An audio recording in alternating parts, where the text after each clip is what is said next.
ಇತ್ತೀಚಿನ ಸಂಚಿಕೆಗಳನ್ನು ಜಾಹೀರಾತಿನ ಕಿರಿಕಿರಿ ಇಲ್ಲದೆ ನೋಡಿ.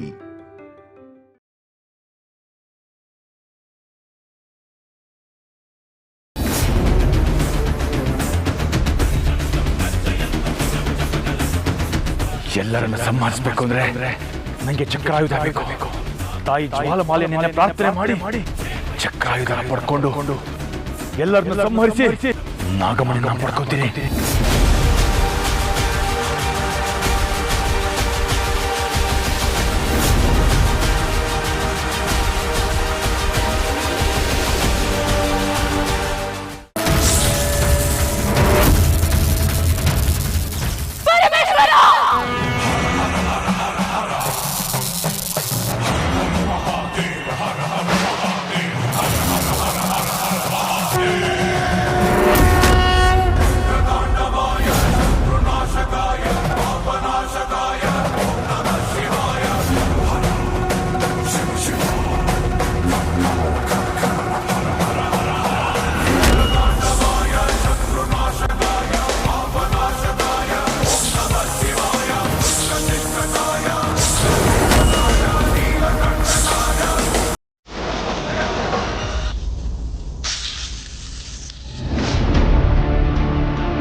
ಅಭಯ್, ಏನೋ ಇದು? ಮುಂದೆ ದಾರಿನೇ ಇಲ್ಲ. ಹ್ಞೂ ಕಣೋ, ಇಲ್ಲಿಂದ ಕಾರ್ ಹೋಗಲ್ಲ, ನಡ್ಕೊಂಡೇ ಹೋಗ್ಬೇಕು. ಬಾ, ನಾನು ಕರ್ಕೊಂಡು ಹೋಗ್ತೀನಿ. ಇಲ್ಲಿಂದ 2 ನಿಮಿಷ ಕಣೋ, ಭೈರವಿ ಗುಹೆ ಸಿಗುತ್ತೆ. ಹೌದು, ಭೈರವಿ ಗುಹೆ ಬಗ್ಗೆ ನಿನಗೆ ಹೇಗೆ ಗೊತ್ತು? ನಮ್ಮೂರಲ್ಲಿ ನನಗೆ ಗೊತ್ತಿರಲ್ವೇನೋ. ಅಭಯ್, 1 ನಿಮಿಷ. ನನ್ನ ಹೆಂಡತಿ ನಾನು ಇಷ್ಟಪಡೋದ್ರಲ್ಲಿ ಅರ್ಥ ಇದೆ. ನಿನಗೆ ಶಿವನ ಇಷ್ಟ ಅಂತ ಹೇಳ್ದಲ್ಲ, ಏನೋ ನಿನ್ನ ಮಾತಿನ ಅರ್ಥ? ಶಿವ ನೀನನ್ನು ನಂಬಿದಾಳೆ, ಅದಕ್ಕೆ. ಆದರೆ ನಾನು ನಿನ್ನ ಮಾತು ಕೇಳ್ತಿರ್ಬೇಕಾದ್ರೆ ನಿನ್ನ ಮುಖದಲ್ಲಿ ಕಾಳಜಿ ಕಾಣಿಸ್ತು, ನಿನ್ನ ಕಣ್ಣಲ್ಲಿ ಪ್ರೀತಿ ಕಾಣಿಸ್ತು. ಅಷ್ಟೇ ಅಲ್ಲ ಬೈ, ನಿನ್ನ ಮಾತುಗಳಲ್ಲಿ ಹೇಳಕ್ಕಾಗದಿರೋ ಭಾವನೆಗಳು ಕಾಣಿಸ್ತಿತ್ತು. ನನಗೆ ನಿನ್ನ ಮುಖದಲ್ಲಿ ಭಯ ಕಾಣಿಸ್ತಿದೆ. ನೀನು ನಿಜವಾಗ್ಲೂ ಪೊಲೀಸ್ ಆಫೀಸರಾ ಅಥವಾ ಬೇರೆ ಯಾರೋನಾ? ನಿಜ ಹೇಳೋ ಬೈ, ಯಾರು ನೀನು? ವಿಶಾಲ್, ಈಗ ನಾನು ಯಾರು ಅನ್ನೋ ಪ್ರಶ್ನೆಗೆ ಉತ್ತರ ಕೊಡೋದು ಮುಖ್ಯನಾ? ಅಲ್ಲಿ ನೈನಿ ಶಿವಾನಿ ಅಪಾಯದಲ್ಲಿದ್ದಾರೆ, ಅವ್ರನ್ನ ಕಾಪಾಡೋದು ಮುಖ್ಯನಾ? ನಾನು ನಿನ್ನ ಪ್ರಶ್ನೆಗೆ ಆಮೇಲೆ ಉತ್ತರ ಕೊಡ್ತೀನಿ, ಮೊದಲು ಅವ್ರನ್ನ ಕಾಪಾಡೋಣ ಬಾ. ಸರಿ.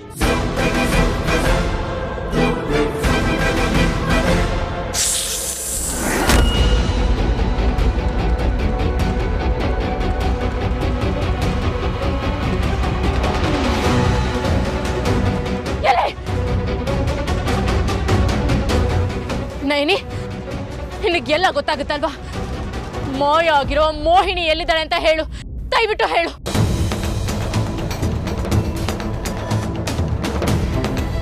ವಿಶಾಲಾಕ್ಷಮ್ಮ ತಾಯಿ, ನೀನೇ ದಾರಿ ತೋರಿಸ್ಬೇಕು.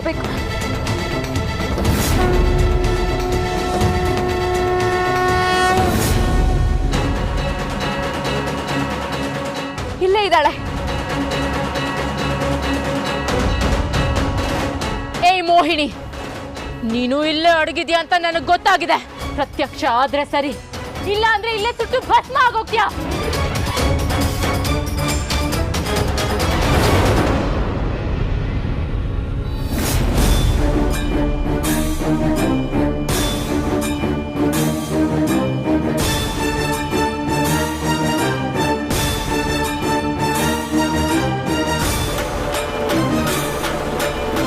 ಕೊಡು, ನಾಗಮಣಿ ಕೊಡು. ಪ್ರಾಣ ಬೇಕಾದ್ರೂ ಕೊಡ್ತೀನಿ, ಆದ್ರೆ ನಾಗಮಣಿ ಮಾತ್ರ ನಾನು ಕೊಡೋದಿಲ್ಲ. ಸತ್ತು ಪ್ರೇತಾತ್ಮ ಆಗಿರೋ ನಿನಗೆಲ್ಲಿದೆ ಪ್ರಾಣ?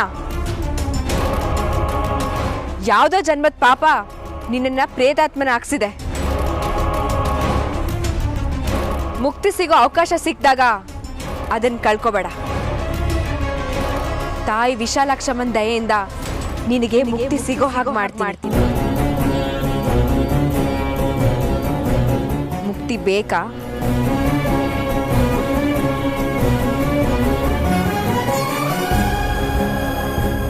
ಅತ್ತ ಮನುಷ್ಯಳು ಅಲ್ಲದ ಇತ್ತ ದೇವರಿಗೂ ಸಲ್ಲದ ಈ ಪ್ರೇತಾತ್ಮದ ಬದುಕು ನನಗೆ ಸಾಕಾಗಿದೆ. ನನಗೆ ಮುಕ್ತಿ ಬೇಕು. ಹಾಗಾದ್ರೆ ನಾಗಮಣಿ ಎಲ್ಲಿದೆ ಅಂತ ಹೇಳು. ಶಿವಾನಿಗೆ ಅದನ್ನ ಕೊಟ್ಬಿಡು.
ಎಲ್ಲರನ್ನ ಸಂಹರಿಸಬೇಕು ಅಂದ್ರೆ ನನಗೆ ಚಕ್ರಾಯುಧ ಬೇಕು.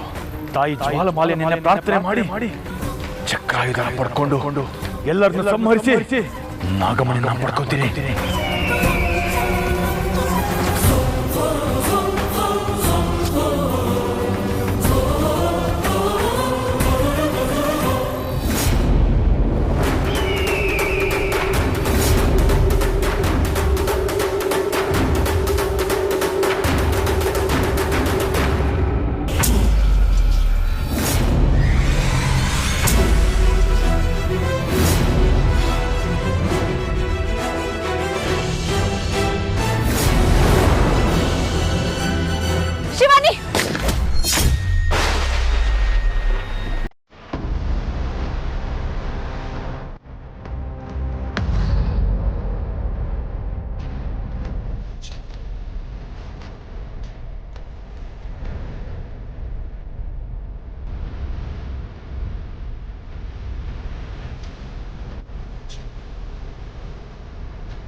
ಮುಗೀತು ವಿಶಾಲ್.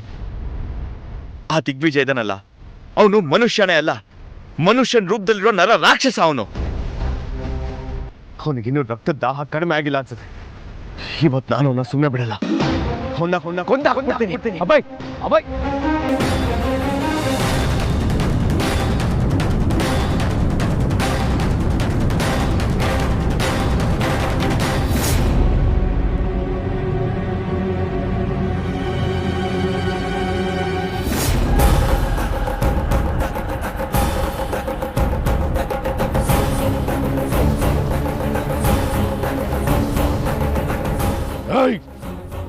ಸುಮ್ಮನೆ ನನ್ನ ನಾಗಮಣಿನ ಕೊಟ್ಬಿಡು, ಇಲ್ಲಾಂದ್ರೆ ಸುಟ್ಟಾಕ್ಬಿಡ್ತೀನಿ. ಇಷ್ಟು ದಿವಸ ಬದುಕಿದ್ದೆ ನಾಗಮಣಿಗೋಸ್ಕರ.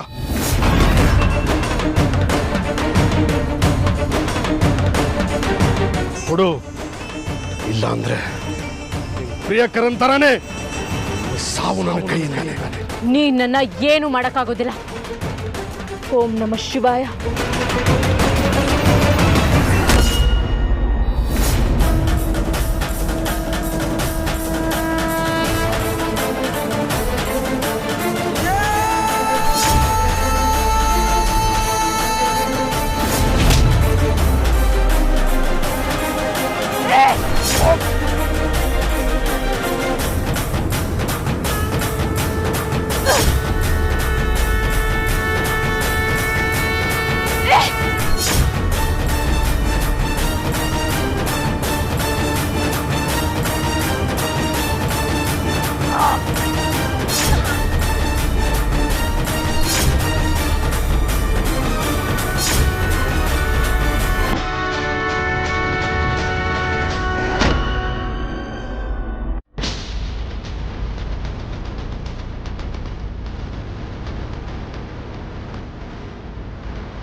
ಸಂಹಾರ ಆಗಿದ್ದು ದಿಗ್ವಿಜಯ ಅಲ್ಲ ಶಿವಾನಿ.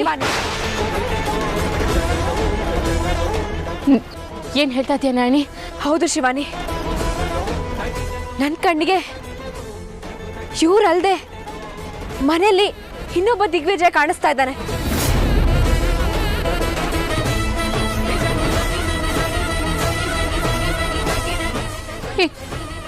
ಇದು ಹೇಗ್ ಸಾಧ್ಯ? ಸಾಧ್ಯ ಇದೆ ನಾಗಿನಿ.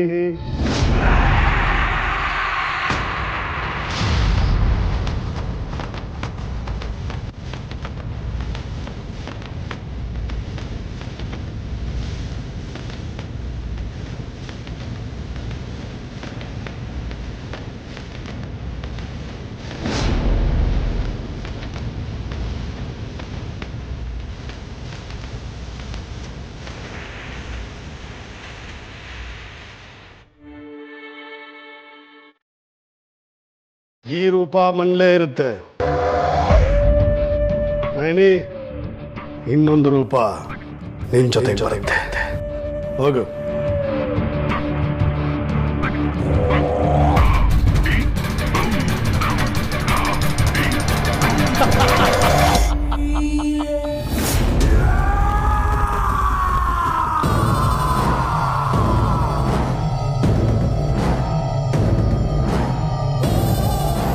ಒಂದೇ ರೂಪದಲ್ಲಿ ಒಂದೇ ಸಮಯದಲ್ಲಿ ಬೇರೆ ಬೇರೆ ಕಡೆ ಇರೋ ಶಕ್ತಿ ನಾನು.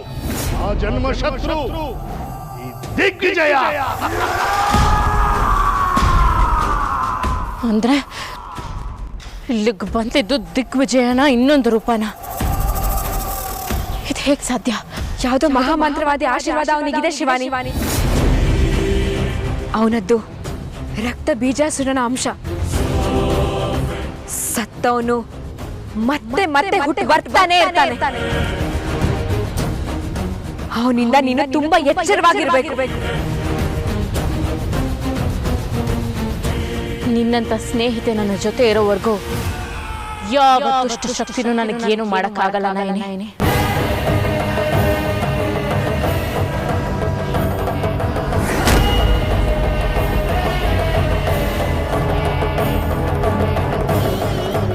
ನಯನಿ, ನಿನ್ನ ಸಹಾಯದಿಂದ ನನಗೆ ನಾಗಮಣಿ ಸಿಗೋ ಹಾಗಾಯ್ತು. ನಿನಗೆ ಎಷ್ಟು ಧನ್ಯವಾದ ಹೇಳಿದ್ರು ಸಾಲದು.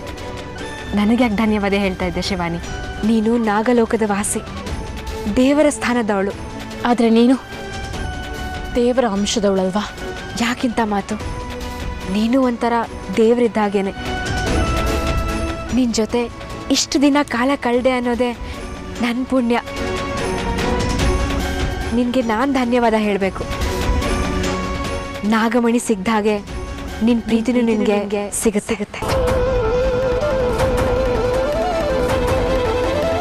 ದೇವಿ ಅಂಶ ಇರೋ ನಿನ್ನ ಬಾಯಿಂದ ಇಂಥ ಮಾತು ಬಂತು ಅಂದರೆ ಅದು ನನಗೆ ಸಿಕ್ಕಿರೋ ವರ.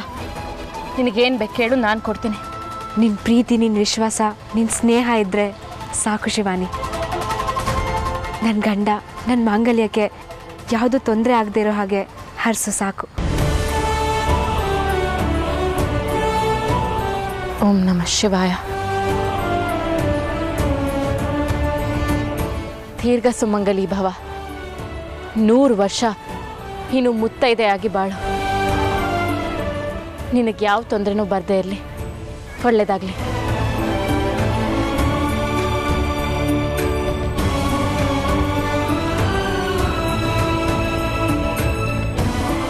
ಮಹಾಶಕ್ತಿ, ಕಣ್ಮರೆಯಾಗಿ ನನ್ನ ಜೊತೆ ಬಾ.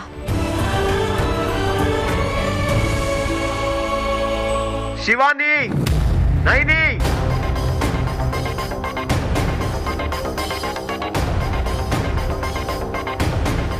ಶಿವಾನಿ, ಏನದು ಗುಂಡಿನ ಶಬ್ದ?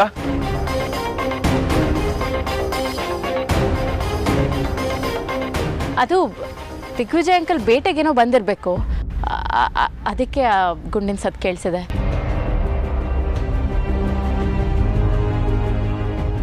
ಅದು ಸರಿ, ನೀವಿಬ್ರೇನಿಲ್ಲಿ? ನಿಮಗೇನಾದರೂ ಸಮಸ್ಯೆ ಆಗಿರ್ಬೋದು ಅಂತ. ನಮಗೆ ಸಮಸ್ಯೆ ಆಗುತ್ತೆ ಅಂತನಾ?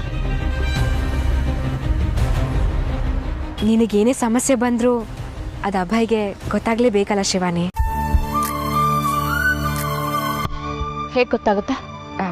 ಅದು ಅಭಯ್ ಪೊಲೀಸ್ ಆಫೀಸರ್ ಅಲ್ವಾ, ಅದಕ್ಕೆ ಹೇಳ್ದೆ.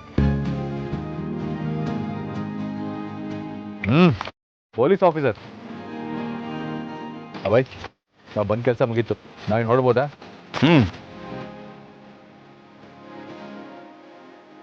ಆದಷ್ಟು ಬೇಗ ನೀನು ನಿನ್ನ ಗಂಡನ ಜೊತೆ, ನೀವು ನಿಮ್ಮ ಹೆಂಡತಿ ಜೊತೆ ನಮ್ಮ ಮನೆಗೆ ಬರೋ ಹಾಗಾಗಲಿ.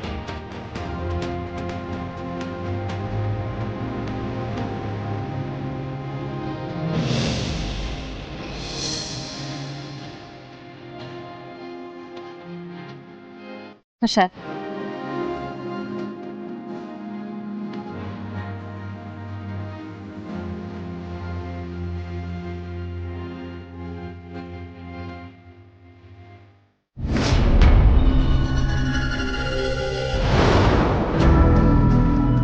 ಅಣ್ಣ ಅಣ್ಣ ಅಣ್ಣ,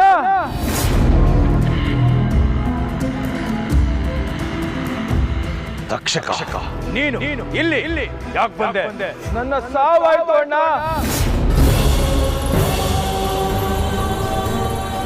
ಆ ನಾಗಿಣಿಯ ಕಾರಣದಿಂದ ನನ್ನ ಸಾವಾಯ್ತು. ನನ್ನ ಕತೆ ಮುಗಿತು ಅಣ್ಣ. ನಾಗಮಣಿ ಇನ್ನೇನು ನನ್ನ ಕೈ ಸೇರ್ಬೇಕು ಅನ್ನೋ ಹೊತ್ತಿನಲ್ಲಿ ನನ್ನ ಪ್ರಾಣ ಹರಣವಾಯಿತು. ನಾಗಮಣಿ ಪಡ್ಕೊಳ್ಳೋದು ನೀನ್ ಅನ್ಕೊಂಡಷ್ಟು ಸುಲಭ ಅಲ್ಲ ಅಣ್ಣ. ಅದರ ಆಸೆನ ಬಿಟ್ಬಿಡು. ನೀನು ನಂತರನೇ ಸತ್ತವನು. ನೀನೀಗ ಸಾವನ್ನ ಗೆದ್ದು ಬಂದಿದ್ಯಾ. ಮತ್ತೆ ನಿನ್ ಜೀವನದಲ್ಲಿ ಏನು ಸಾಧಿಸಕ್ಕಾಗದೆ ಇಷ್ಟೆಲ್ಲ ಕಷ್ಟಪಟ್ಟು ಪಡ್ಕೊಂಡಿರೋ ಶಕ್ತಿನ ವ್ಯರ್ಥ ಆಗೋ ತರ ಮಾಡ್ಕೋಬೇಡ. ತಕ್ಷಕ, ನಿನ್ನ ಯಾವತ್ತೂ ನನ್ನ ಬಳಿ ಸೇರಿಸ್ತಾ ಇದ್ದಿದ್ದು ನನ್ನ ಸ್ವಾರ್ಥವಾಗಿರಲಿಲ್ಲ. ನಾಗಮಣಿಯ ಹೋರಾಟದಲ್ಲಿ ನಾನ್ ಸತ್ರು ನನ್ನ ಪ್ರತಿಬಿಂಬವಾಗಿ ನೀನ್ ಇರ್ತೀಯ ಅಂತ. ಆದ್ರೆ ನೀನ್ ನನ್ನ ಅರ್ಥ ಮಾಡ್ಕೊಳ್ದೆ ಅರ್ಧ ದಾರಿಯಲ್ಲೇ ಪ್ರಯಾಣವನ್ನು ಮುಗಿಸ್ಬಿಟ್ಟೆ. ನಿನ್ನ ತಪ್ಪು ತಿಳ್ಕೊಂಡಿದ್ದೆ ಅಣ್ಣ. ನಾನು ನೀನು ಸರಿ ಅಂತ ತಿಳ್ಕೊಳ್ಳೋ ಹೊಟ್ಟಿನಲ್ಲೇ ನನ್ನ ಪ್ರಾಣ ಹರಣ ಆಗೋಯ್ತು. ನಾನು ಬರ್ತೀನಿ.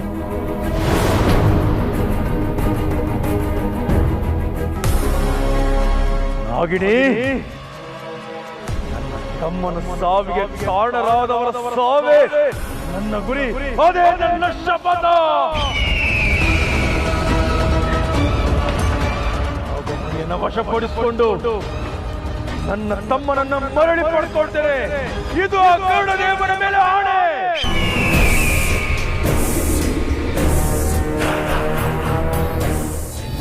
ಹೇಳು ಶಿವಾನಿ. ನಾಗಮಾತ, ನಾಗಮಣಿ,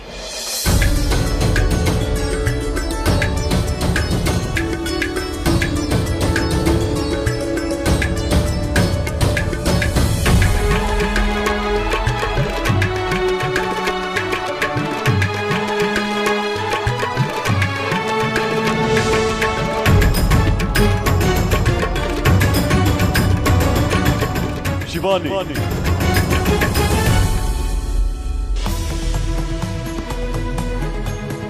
ಗುರುದೇವ,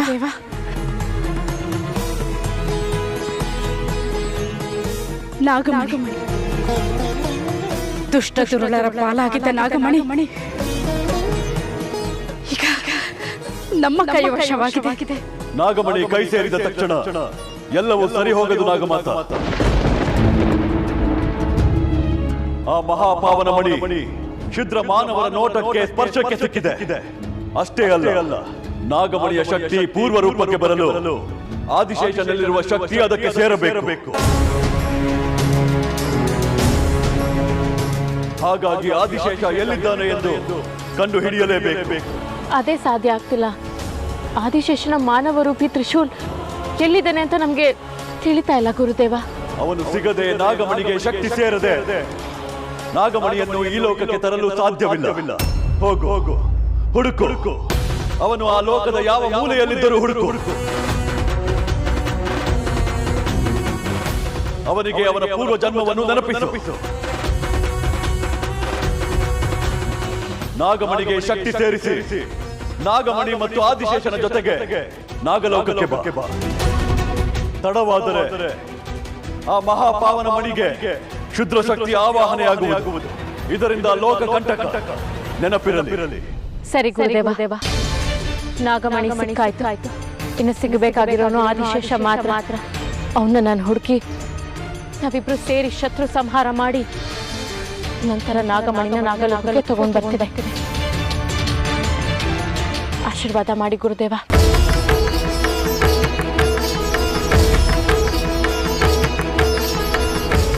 ವಿಜಯೀ ಭವ.